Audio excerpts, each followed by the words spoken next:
വളാഞ്ചേരിയിലും പരിസരത്തുള്ള അവസ്ഥ എന്താ? മൊത്തത്തിലുള്ള ലോകത്തുള്ള കുത്തുബുൽ അഖ്താബുകളൊക്കെ ഈ വളാഞ്ചേരിയിലും ഇതിന്റെ പരിസരത്തുമാണ്. കുത്തുബുൽ അഖ്താബ്, കുത്തുബുസ്സമാന്, അങ്ങനെ കുറെ പേരുകൾ, ഏറ്റവും നല്ല പേരുകൾ. ആ പേര് അതൊക്കെ അവകാശം PSK ഉസ്താദ് അവകാശപ്പെടുകയാണെന്ന് നിൽക്കാം.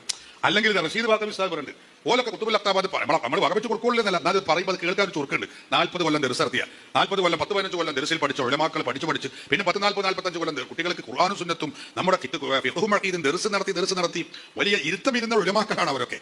ഓര് പറയുമ്പോൾ നമുക്ക് എന്തെങ്കിലും കേൾക്കാൻ ഒരു ചന്തണ്ട്.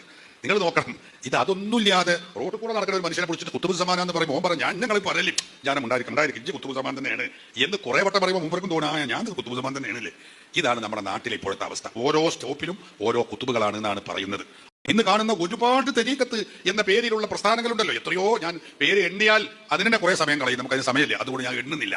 അതിന്റെ ഒക്കെ മുരട് അസിൽ എടുത്ത് പരിശോധിച്ചാൽ അതൊക്കെ ചെന്നെത്തുന്നത് ഷിയായിസത്തിലാണ്. ഷിയ എന്ന് പറയുന്ന നമ്മൾ ഷിയാ പ്രസ്ഥാനം എന്ന് പറയല്ലോ, ഈ ഷിയായിസത്തിലാണ് ഇതിന്റെയൊക്കെ അസിൽ ചെന്ന് എത്തിപ്പെടുന്നത് എന്നത് ചരിത്രമാണ്. അത് പഠിച്ചാൽ നമുക്ക് ബോധ്യപ്പെടും.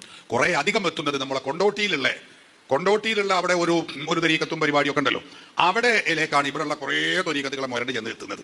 അവിടെയാണ്. അതാണെങ്കിലോ അത് നമുക്ക് എല്ലാവർക്കും അറിയാം. അത് കേരളത്തിലെ ഉലമാക്കൾ അല്ലെ, അതുപോലെ പൊന്നാനി കൈക്കാർ, അവരെല്ലാവരും ശക്തമായി എതിർത്ത ഒരു ഷീഈ വേരുകളുള്ള ഒരു വ്യാജ ആത്മീയ പ്രസ്ഥാനമാണ്.